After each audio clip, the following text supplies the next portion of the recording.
Hello everyone, my name is Jack Murphy, and in this video we're going to talk about how you pay taxes on your dividends. If you don't know what dividends are, they are payments you receive from companies when you hold their stocks.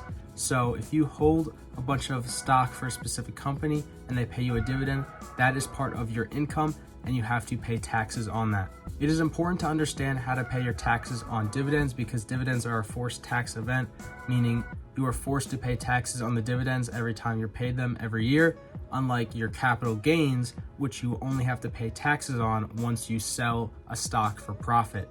If you hold a stock that pays dividends for 20 years, you're gonna have to pay the taxes on those dividends every single year, but the profit you make from holding that stock, you won't have to pay until the end. I want to give a quick disclaimer.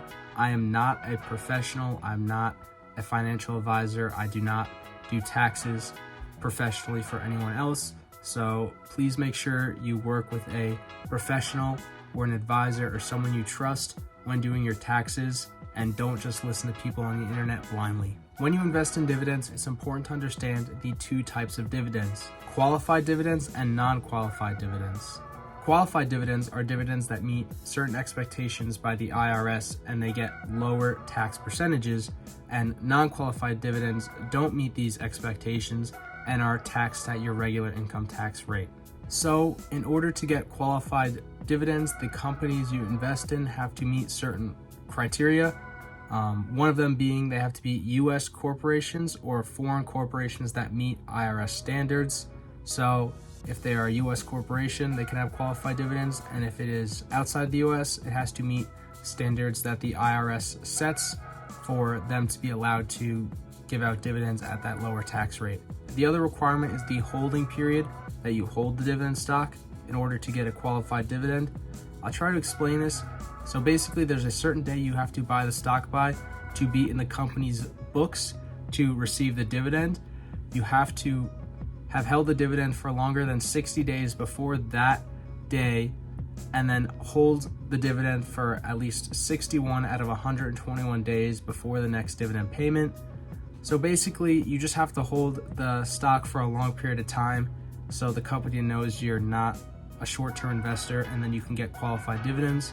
If you held the stock for under this amount of time, you could still get regular dividend payments. They just won't get the tax benefits of the qualified dividend payments. This goes for any dividend payment that doesn't meet either of those two requirements. So if it's not the US company or foreign company that meets the IRS's requirements, or if you don't hold it for the certain time period necessary, you're just gonna get non-qualified dividends, which basically means dividend payments that get taxed at your regular income tax rates. So now I'm going to go over the tax rates you get for qualified dividends. These are the same tax rates as long-term capital gains. So if your income is between $0 and $44,625 and you are single, your qualified dividends will be taxed at 0%. And if you are married and make between $0 and $89,250, your qualified dividends will be taxed at 0%. If you are single and make between $44,625 and $492,300, you'll be taxed at 15% for your qualified dividends. And if you are married and make between $89,251 and $553,850, you will be taxed at 15%. And if you make over $492,301, you are single, you will pay 20% on your qualified dividends. And if you make over $553,851 and you are married, filing jointly, I should clarify for all of them, you'll be paying 20% on all your qualified dividends. These rates are subject to change depending on the year because in the future there could be different tax laws. So the dollar amount might change in the future, but it'll probably be pretty similar. Like I said before, if the requirements for qualified dividends aren't met, they will be non-qualified dividends and just taxed at your regular income rates. And on screen here, you can see the 2023 short-term capital gain tax brackets, and this is what you'd be paying on non-qualified dividends. Not going to read them all out loud because that'll take too long, but you could see single, married jointly, and head of household tax rates. When you are filling out your taxes, you will receive a 1099 form from your brokerage This will tell you how much you got paid in qualified dividends versus non-qualified dividends, or also known as ordinary dividends. When you fill out your 1040 or 1040A form, there will be a section for qualified dividends versus non-qualified dividends.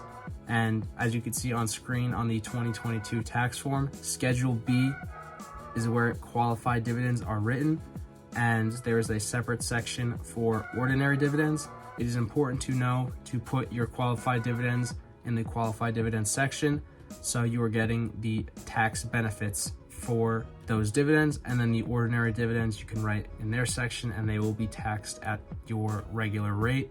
A lot of people do drip investing, and this basically is just you take your dividends and reinvest them automatically into the stock that paid that dividend. If you have the drip feature on, you are still paying taxes on those dividends. Just because you're automatically reinvesting it doesn't mean it's not part of your income. So it is important to understand that even though you are reinvesting it right back into the stock, it still counts as income in your pocket to the IRS, so you're still going to have to pay taxes on that income. I want to clarify that state and local taxes can also affect your dividends, and if I live in New York and you live in Wyoming, we're going to be paying different taxes, so it is important to understand that before going into this next part of the video, where I'm just going to go over some different examples of how taxes will be different for different people and incomes. All right, so I'm going to throw up a scenario. Now, it's not perfect because I'm not accounting for state taxes or credits or some specific types of deductions, but I'm just giving a basic visualization of what you'd be paying in taxes in certain scenarios. Now, I recommend you get a tax professional or tax software to help you if you are trying to figure out your own taxes. This is just a very, very basic visualization of how taxes work for dividends. So let's say I'm a single person and I make $40,000 a year, and $5,000 a year of that income is from qualified dividends. How much would I pay in taxes? All right, so let's first break down the taxes for my dividends. That $5,000 would be taxed at 0% because my income is under the $44,000. That puts me in the 0% qualified dividend tax bracket. So right there, I'm paying $0 in taxes on that. Then I have the $35,000 of my income from my job, we'll say. So the first $11,000 will be taxed at 10%. And then the rest of it will be taxed at 12%, as you can see based off these 2023 tax brackets on the IRS website. So in total, I'd be paying $3,980 in taxes. Great, so in that scenario, you're paying less than 10% on your taxes. Now let's run the same scenario, but instead of qualified dividends, I'm going to be paying non-qualified dividends or ordinary dividends. So in this scenario, my ordinary dividends will be taxed at my regular tax rate. So once again, the first $11,000 will be taxed at 10%, and then the rest of it will be taxed at my regular 12% for that tax bracket. So that means I'm paying 12% on $29,000 instead of $24,000. So at the end of the day, I'm paying $4,580 in taxes. So by having qualified dividends, you're saving $600 that you would be paying in taxes otherwise. All right, now let's give a slightly more complicated scenario. Let's say you are married and you and your spouse have a combined income of $100,000. Out of that $100,000, $15,000 of your income is from qualified dividends and $5,000 is from non-qualified dividends. So how much would you have to pay in taxes? So you can see the breakdown on screen. That married couple filing jointly would pay about $11,342.5 in taxes. Now, that is with the $15K in qualified dividends. So let's do the same scenario, but without qualified dividends. So without the tax deductions from the qualified dividends, that couple would have to pay about $12,615 in taxes. They would save over $1,000 just by having qualified dividends versus non-qualified dividends, and that is the difference in the tax benefits. So hopefully that gave you a visualization of what you'd be paying in taxes on your regular income versus your non-qualified dividends versus your qualified dividends, and how your dividend income would affect your taxes.